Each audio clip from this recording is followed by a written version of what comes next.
Oke, selamat datang kembali di channel Mira Lafonda. Di video kali ini kita akan membahas 5 soal lagi, yaitu soal SBMPTN tahun 2019 kode 520 ya. Dan kali ini yang part 2-nya, kemarin part 1 sudah, sekarang part 2-nya untuk video ini berisi juga 5 video dan pembahasannya. Semoga bisa dimengerti dan dipahami secara keseluruhan ya untuk kalian semua. Oke, jangan lupa like, komen jika ada pertanyaan ataupun soal yang ingin dibahas, dan subscribe channel ini ya. Kita masuk ke soal yang pertama. Oke, untuk yang soal selanjutnya itu tentang sifat koligatif. Di sini pertanyaannya adalah penurunan titik beku larutan 0,1 mol gula dalam 1 kg air adalah T derajat Celcius. Jika 0,1 mol natrium sulfat dilarutkan dalam jumlah air yang sama, artinya 1 kg juga gitu, maka penurunan titik bekunya adalah... Oke, jadi sebelum masuk ke dalam pembahasan, yang kita lihat itu adalah dibandingkan antara dua zat ya, ada gula sama natrium sulfat.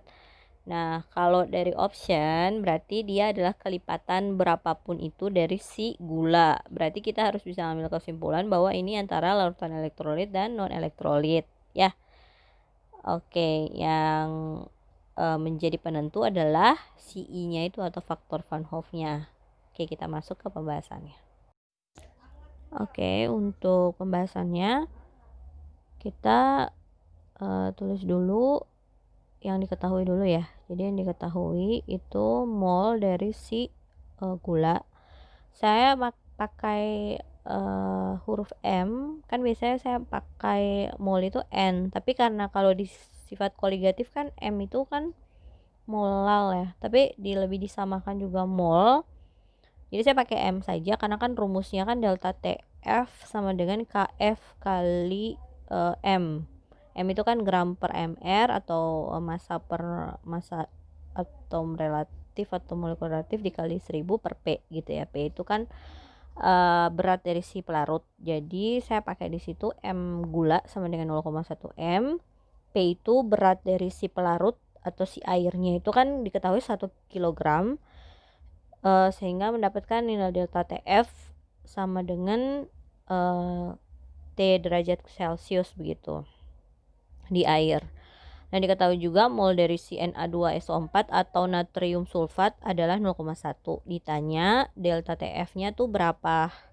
Nah, penyelesaiannya kan kalau yang untuk si gula itu, untuk spesi gula atau zat gula itu kan larutannya non elektrolit. Berarti cara perhitungannya itu delta TF non elektrolit ya. Jadi tidak ada ionisasi begitulah.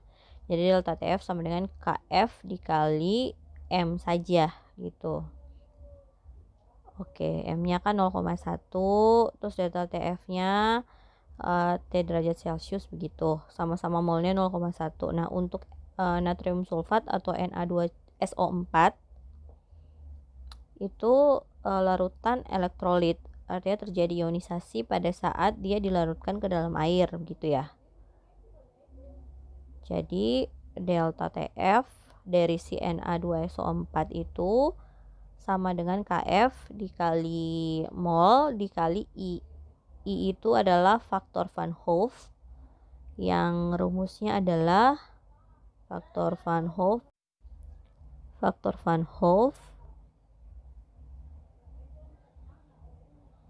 di mana I itu sama dengan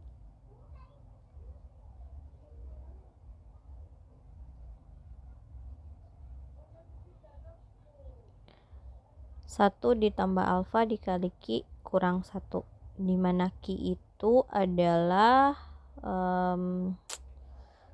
Q itu adalah jumlah ion ya yang ada di situ begitu. Jumlah ionnya dilihat dari ketika dia terionisasi. Jadi kan Na2SO4 itu dia terionisasi, Na2SO4 terionisasi menjadi 2Na plus tambah SO4 2 minus. Nah, jumlah ionnya ada 3. Kenapa 3? Karena ada 2 Na plus sama 1 SO4 minus 2 minus kan. Jadi Q-nya 2 tambah 1 sama dengan 3 gitu. Nah, kemudian nilai Q-nya itu dimasukkan. Sebelum itu kita juga definisikan si alfa ya, atau derajat ionisasi gitu ya, atau derajat disosiasi. Kalau terionisasi sempurna berarti alfanya sama dengan 1 begitu. Dan memang Na2SO4 itu kan termasuk garam ya. Na2SO4 natrium sulfat termasuk garam. Jadi ketika dia larut dalam air dia akan terionisasi sempurna sehingga nilai alfanya sama dengan 1. Oke, alfa sama dengan 1. Nah, kita tinggal masukkan nilai Q dan alfanya sehingga kita bisa mencari nilai faktor Van Hoff-nya atau si I-nya. Berarti I sama dengan 1 ditambah 1 dikali 3 dikurang 1. I sama dengan 1 ditambah 1 dikali 2. Berarti I sama dengan 1 ditambah 2. Berarti I sama dengan 3. Nah, dengan diketahuinya nilai I tersebut, maka kita bisa mencari delta TF-nya dari si Na2SO4 tersebut. Kan sama-sama molnya 1, sama-sama berat pelarutnya 1 kilo, berarti kan delta TF dari si gula itu kan sama dengan T derajat Celcius, sama saja sih depannya. Jadi yang membedakan cuma nilai dari si I-nya. Jadi delta TF dari si, jadi situ delta TF-nya sama-sama, yang membedakan cuma satunya dikali I, satunya tidak. Jadi sama-sama P atau berat dari si atau massa dari si pelarutnya air itu 1 kilo, terus molnya itu 0,1 mol, maka delta TF-nya itu sama dengan delta TF dari si gula dikali I gitu ya.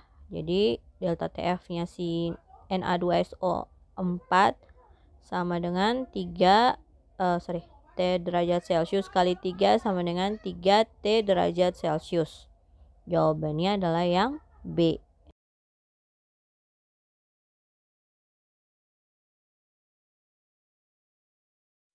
Oke, kita masuk di soal selanjutnya. Sebesar 100 ml HCOOH 0,01 M dicampur dengan 100 ml HCOONA 0,005 M.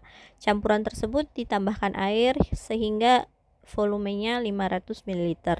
Jika tetapan asam lemah dari HCOOH adalah 1,8 kali 10 pangkat minus 4, maka pH campuran tersebut adalah, sebelum kita masuk ke pembahasan, yang harus kita lihat di sini adalah pencampuran. Dalam pencampuran tersebut ada asam lemah HCOOH sama garamnya HCOONA, masing-masing dengan volumenya dan molaritasnya. Nah, ketika keduanya datang dengan 100 ml dengan konsentrasinya masing-masing dicampur, kemudian ditambahkan volumenya sampai 500 ml. Nah, di situ ditanya pH campuran tersebut tuh berapa. Jadi ketika kita mencampur suatu asam lemah sama garamnya, berarti kita sedang membuat larutan buffer. Oke, itu prinsipnya dulu. Jadi nanti perhitungannya adalah kita akan menghitung untuk larutan buffer. Seperti itu. Kita masuk ke dalam pembahasannya. Oke, untuk menyelesaikan soal ini nomornya 37 ya, lanjutan dari yang sebelumnya itu. Jadi larutan buffer itu campuran antara si asam lemah sama garamnya gitu ya, atau campuran antara asam lemah dan garamnya. Oke, di sini asam lemahnya HCOOH dan garamnya HCOONA gitu ya. Saya nulis di situ. Dan di sini ada 3 langkah untuk menyelesaikannya. Jadi yang pertama itu kita harus menghitung mol dulu. mol masing-masing si spesi kan ada asam lemah sama garamnya. Kita mencari mol yang pertama untuk asam lemahnya dulu.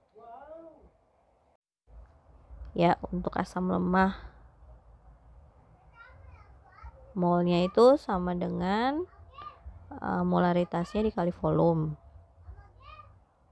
Jadi molaritasnya 0,01 dikali 100 mili. Ya, dikali 100 mili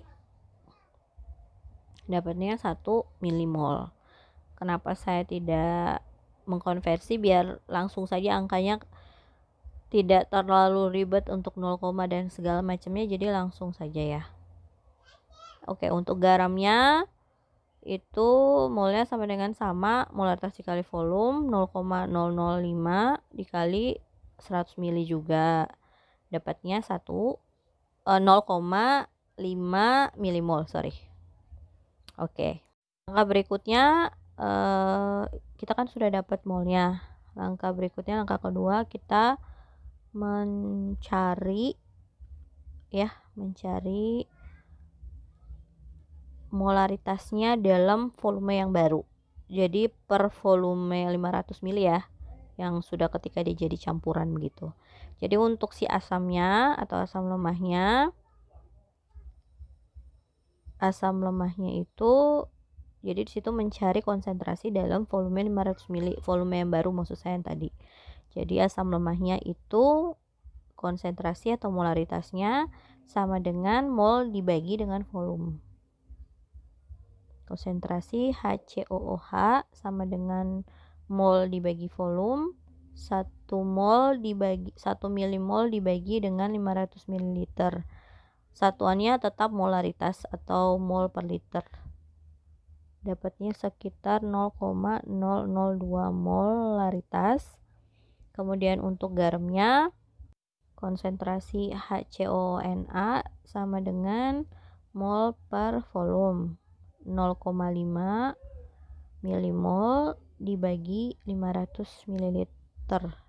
Dapatnya itu sekitar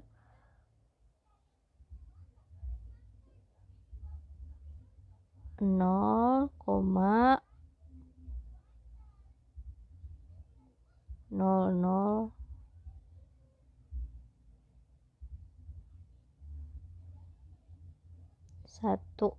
molaritas ya. Langkah ketiga yaitu kita mencari pH. Mencari atau menghitung pH dari campuran tersebut. Sebelum mencari pH berarti kita harus menentukan konsentrasi dari H+-nya dulu. Nah, dicari dengan cara mengkalikan Ka dengan konsentrasi asam lemahnya HCOOH dibagi dengan konsentrasi dari garamnya atau HCOONA. Kita masukkan nilainya. Untuk Ka itu sebesar 1,8 kali 10 pangkat minus 4 dikali 0,002 M dibagi 0,001 M. Molaritasnya atau M-nya hilang sehingga didapatkan 1,8 kali 10 pangkat minus 4 dikali 2. Berarti dapatnya 3,6 kali 10 pangkat minus 4. Itu untuk nilai asamnya ya atau H+-nya saja. Untuk pH-nya itu sama dengan minus log dari konsentrasi H+, itu sama dengan minus log dari 3,6 kali 10 pangkat minus 4.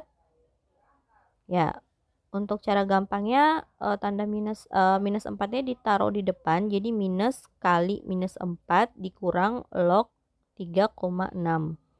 Jadi 4 dikurang log 3,6. Oke, jawabannya adalah yang D.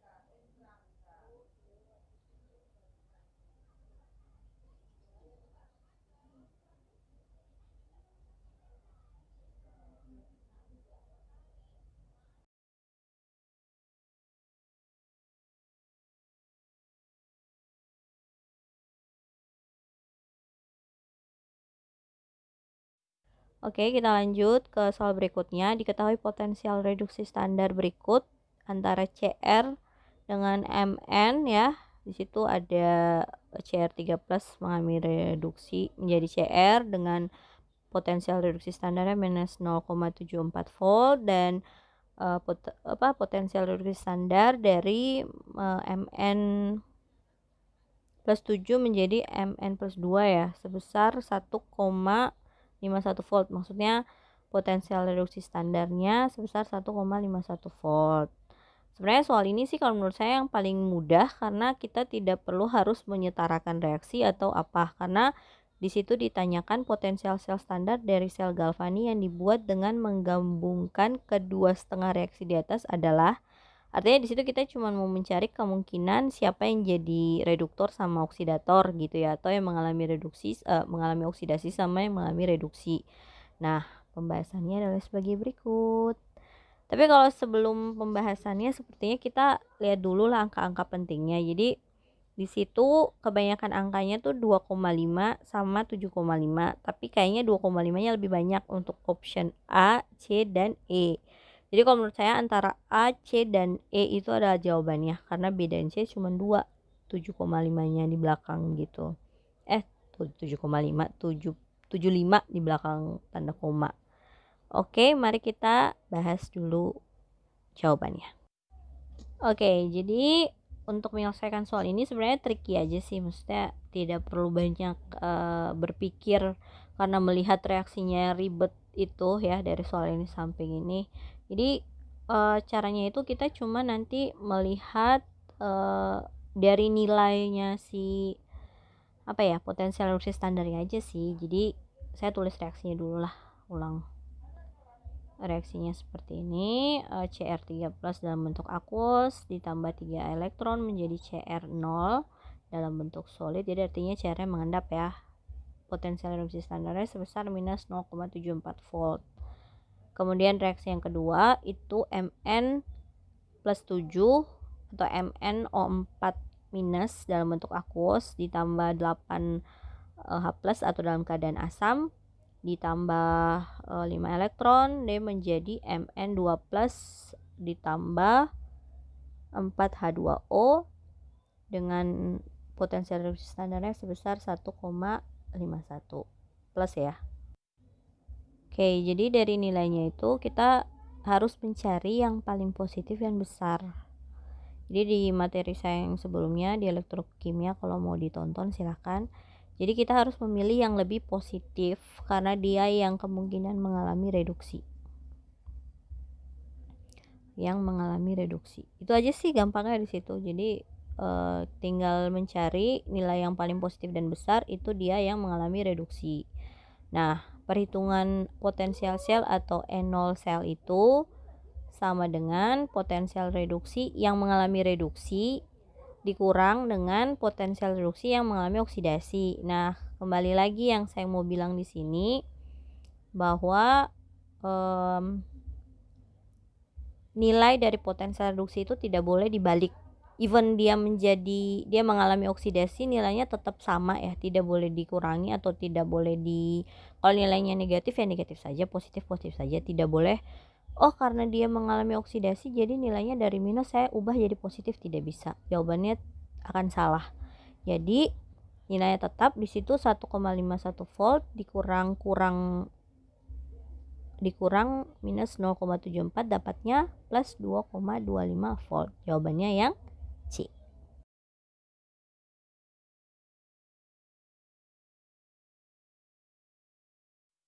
Oke, selanjutnya percobaan penentuan laju reaksi 2H2 dalam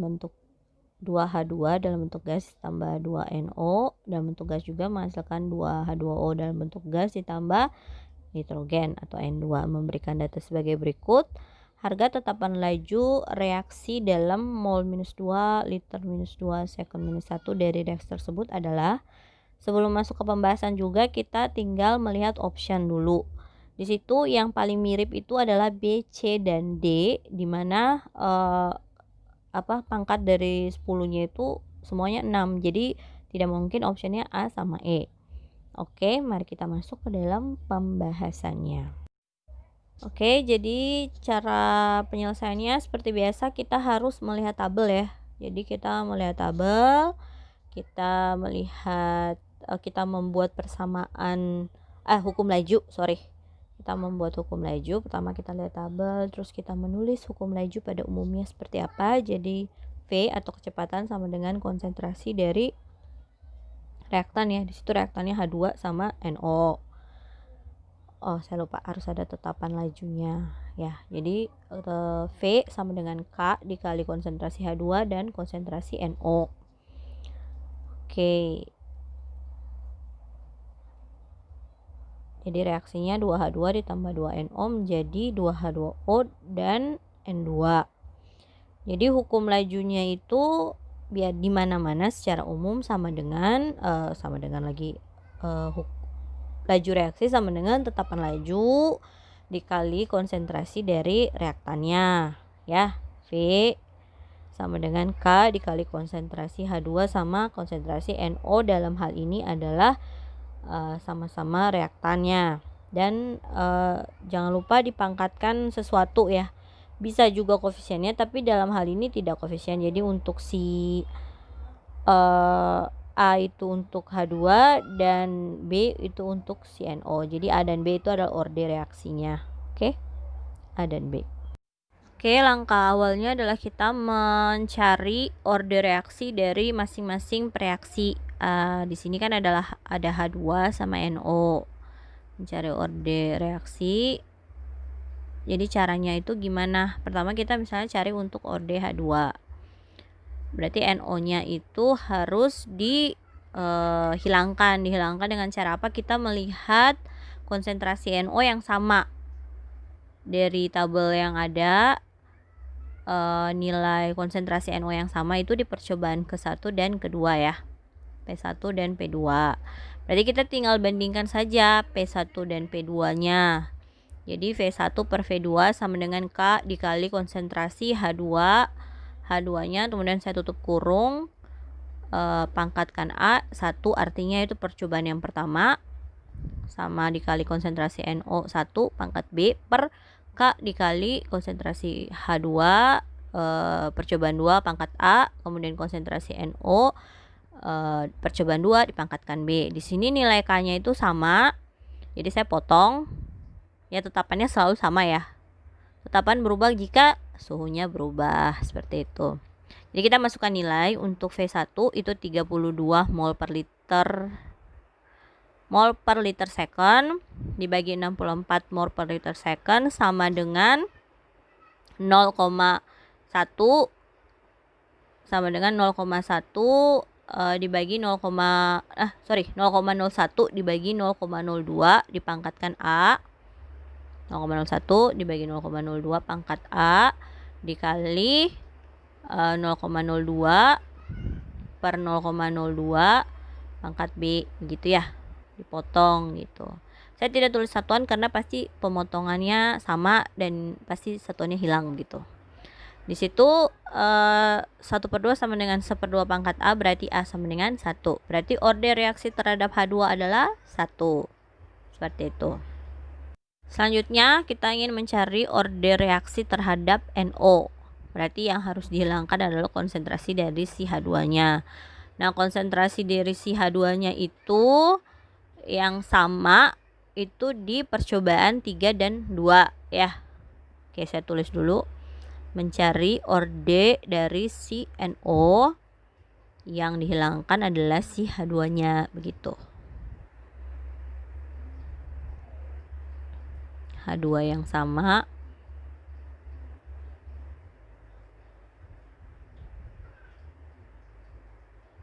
H2 dihilangkan ya. Dihilangkan artinya kita cari nilai yang sama, yaitu di P3 dan P2. Tinggal dimasukkan saja nilainya. Jadi V3 per V2 sama dengan K dikali H2 dalam percobaan 3 pangkat A dikali NO percobaan 3 pangkat B per K dikali konsentrasi H2 pada percobaan 2 dipangkatkan A dikali NO pada percobaan 2 pangkat B. K-nya dipotong karena nilainya sama. Kita tinggal masukkan angkanya. 256 mol per liter second dibagi 64 mol per liter second.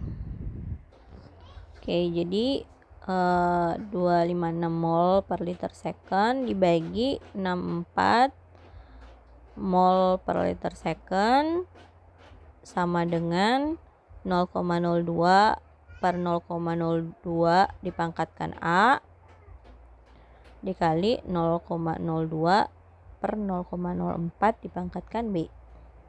Jadi yang 0,02 itu dianggap 1 ya karena sudah hilang. Jadi tinggal 4 sama dengan satuannya dipotong artinya habis sama dengan 1 lagi. Sama dengan, terus saya tulisnya kebalik, 0,04 dibagi 0,04 dibagi 0,02. Jadi dapatnya 2 dipangkatkan B, berarti B sama dengan 2. Berarti order reaksi terhadap NO adalah 2. Hukum laju yang kita dapat dari order reaksi yang sudah didapat berarti V sama dengan K dikali konsentrasi H2 pangkat 1 atau konsentrasi H2 saja dikali konsentrasi NO dipangkatkan 2. Oke, selanjutnya untuk mencari tetapan laju reaksinya, kalau menurut saya sih satuannya kalau dari soal agak keliru ya, tapi nantilah kita coba. Jadi kita masukkan dulu hukum lajunya, V sama dengan K dikali konsentrasi H2 pangkat 1 H2 dikali konsentrasi NO pangkat 2. Nah, disitu kita masukkan untuk P1 misalnya ya, nilai untuk mencari nilai K-nya. Berarti untuk percobaan 1, V-nya itu kan 32 ya. 32 mol per liter second. Mol per liter second sama dengan K dikali 0,01 mol per liter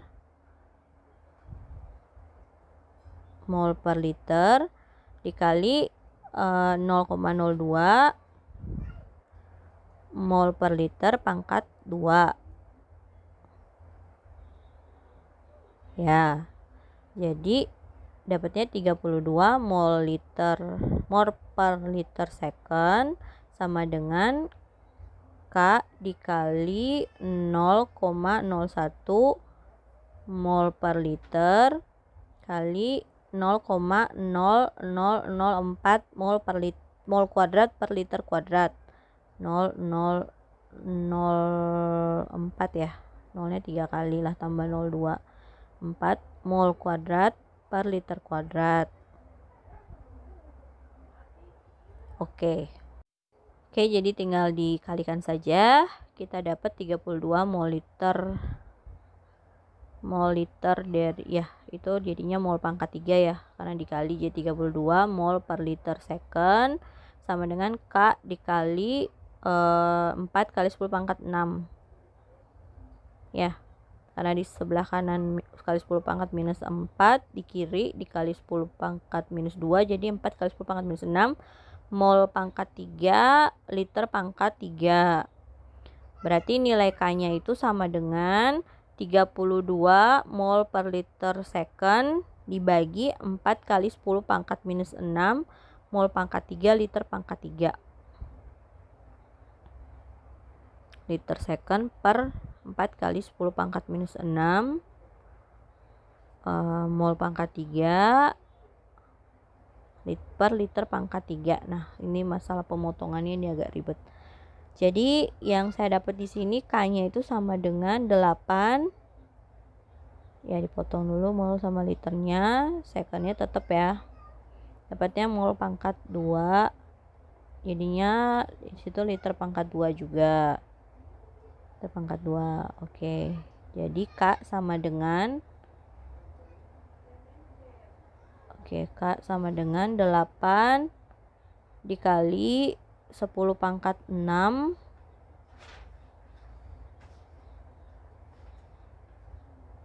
liter kuadrat mol minus 2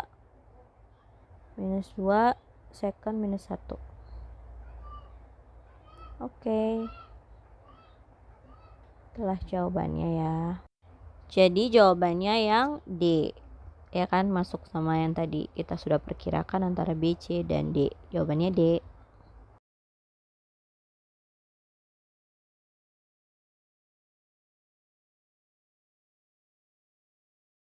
Oke, untuk soal yang terakhir, mengenai elektrolisis, dan hubungannya dengan muatan listrik. Jadi pada elektrolisis larutan AgNO3 dengan elektroda karbon menggunakan muatan listrik 0,05 Faraday, banyaknya perak yang diendapkan pada katoda adalah, berarti si perak itu mengalami reduksi ya. Oke, kita masuk saja dalam pembahasannya. Tapi sebelum mulai sebenarnya kita udah bisa menerka jawabannya apa. Dari 5 option yang paling mirip itu hanya di option B sama E.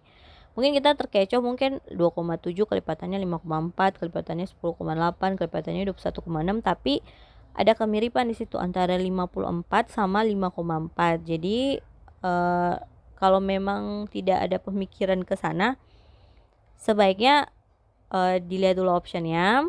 Terus kalau misalnya udah tenang terus bisa dikerjain, pasti dapat jawabannya. Kalau menurut saya jawabannya antara B sama E ya. Oke, kita masuk ke pembahasannya. Ya, jadi untuk penyelesaiannya itu nomor 40 ya. Nomor 40. Jadi di situ ada AgNO3. Kalau Ag itu terbagi atas Ag plus sama NO3 minus ya. Jadi AgNO3 itu ketika dia terionisasi menjadi Ag plus tambah NO3 minus. Nah, di situ kalau misalnya kita ngeblank sekali gitu, kayak tidak mau melihat soal, artinya kita tidak melihat diendapkan pada katoda. Kalau katoda berarti dia mengalami reduksi ya. Tapi kita tulis saja kemungkinan dia reduksi sama oksidasi. Berarti kalau Ag itu dia mengalami oksidasi, berarti Ag kemudian sebentar, 1 mol dari elektron itu nilainya sama dengan 1 dari Faraday atau 1 Faraday begitu ya. Jadi misalnya Ag mengalami oksidasi, artinya elektron sebelah kanan ya. Dia mengalami oksidasi menjadi Ag plus ditambah elektron begitu. Kemudian kalau dia mengalami reduksi berarti Ag plus ditambah elektron. Ya kan, kalau oksidasi kan elektronnya setelah tanda panah, kalau reduksi berarti sebelum tanda panah. Nah, itu tadi yang saya belum tulis, yaitu 1 mol elektron sama dengan 1 Faraday. Berarti kita coba tulis dulu kalau Ag plus ditambah elektron menjadi Ag. Jadi saya tulis kemungkinan dioksidasi sama reduksi dulu ya. Itu mengalami oksidasi yang di atas, yang di bawah mengalami reduksi. Tapi dari soal situ sudah kelihatan bahwa terjadi reduksi karena dia mengendap di katoda ya. Oke. Dia mengalami proses melepaskan atau karena direduksi dia menerima 1 elektron, berarti 1 elektron itu 1 mol elektron. Jadi kalau misalnya dia nilainya 0,05 Faraday, berarti ada 0,05 mol elektron yang terlibat di situ. Oke. Nah, karena sudah diketahui mol elektron, maka mol Ag sama dengan koefisien dari si Ag dibagi koefisien dari si elektron, atau jumlah Ag dibagi jumlah elektron kali ya, jumlah mol elektron kali mol dari si elektron. Berarti 1 dibagi 1 kali 0,05 mol, dapatnya molnya si Ag atau si perak begitu. Dapatnya mol perak sama dengan 0,05 mol. Untuk mencari masanya kita kali mol dikali dengan massa atom relatifnya si Ag. Jadi 0,05 mol dari si Ag dikali AR-nya atau massa atom relatifnya 108 gram per mol, dapatnya itu sebesar 5,4 gram Ag atau perak yang terendap gitu ya. Jadi 0,05 dikali 108 dapatnya 5,4 gram. Jadi jawabannya yang B ya. Ini kan benar ya. Jadi tadi sebelum kita masuk pembahasan saya sudah bilang bahwa antara si B dan E, dan jawabannya adalah si B. Oke, sekian video dari saya. Terima kasih sudah menonton dan sampai ketemu di video selanjutnya.